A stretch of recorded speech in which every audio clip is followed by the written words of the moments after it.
Audio clip 8 on Sri Auribindo's booklet, The Mother, Chapter 6. Maha Saraswati is the mother's power of work and her spirit of perfection and order. The youngest of the four, she is the most skillful in executive faculty and the nearest to physical nature. Maheshwari lays down the large lines of the world forces. Mahakali drives their energy and impetus. Mahalakshmi discovers their rhythms and measures. But Mahasaraswati presides over their detail of organization and execution, relation of parts and effective combination of forces, and unfailing exactitude of result and fulfillment. The science and craft and technique of things are Mahasaraswati's province. Always she holds in her nature and can give to those whom she has chosen the intimate and precise knowledge, the subtlety and patience, the accuracy of intuitive mind and conscious hand, and a discerning eye of the perfect worker. This power is the strong, the tireless, the careful and efficient builder, organizer, administrator, technician, artisan, and classifier of the worlds. When she takes up the transformation and new building of the nature, her action is laborious and minute and often seems to our impatience slow and interminable, but it is persistent, integral, and flawless.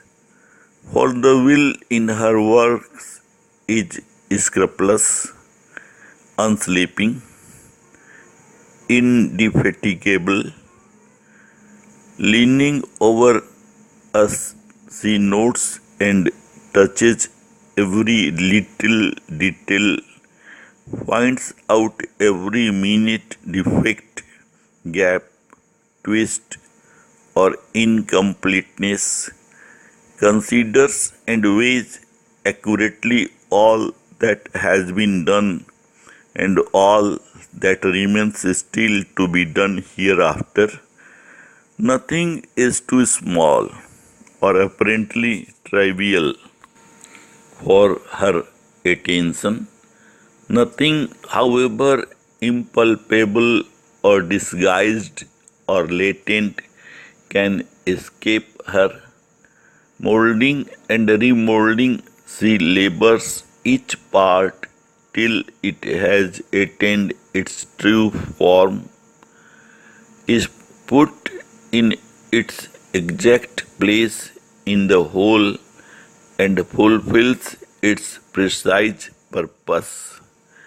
In her constant and diligent arrangement and rearrangement of things, her eye is on all needs at once and the way to meet them, and her intuition knows what is to be chosen and what rejected, and successfully determines the right instrument, the right time, the right conditions, and the right process.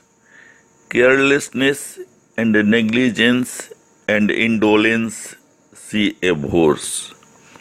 All scamped and hasty and shuffling work, all clumsiness and a pupurious and misfire.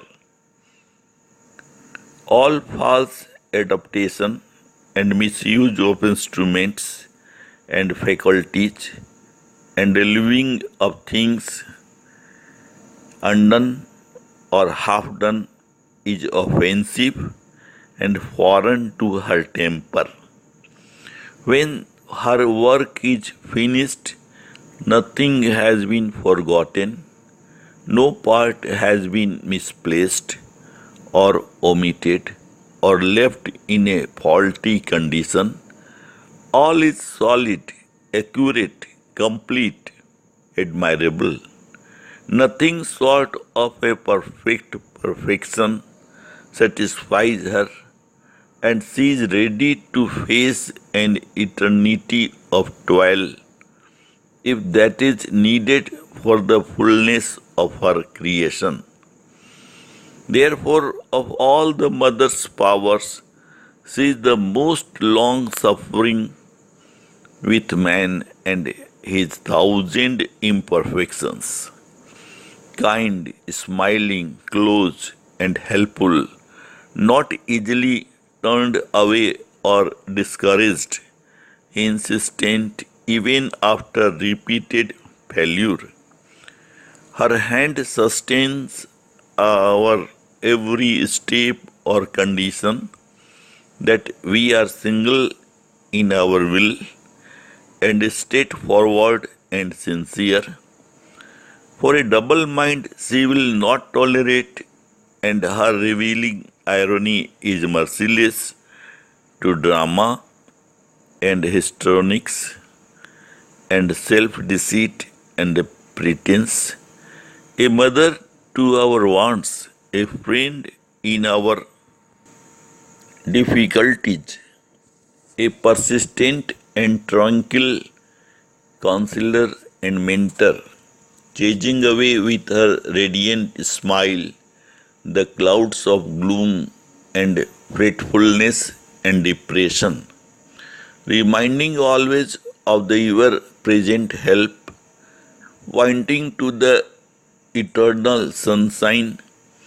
She is firm, quiet, and persevering in the deep and continuous urge that drives us towards the integrality of the higher nature.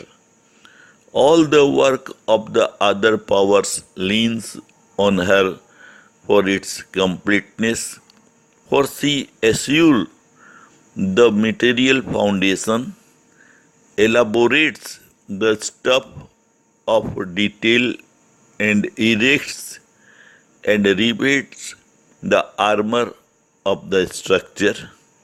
Sri Aurobindo.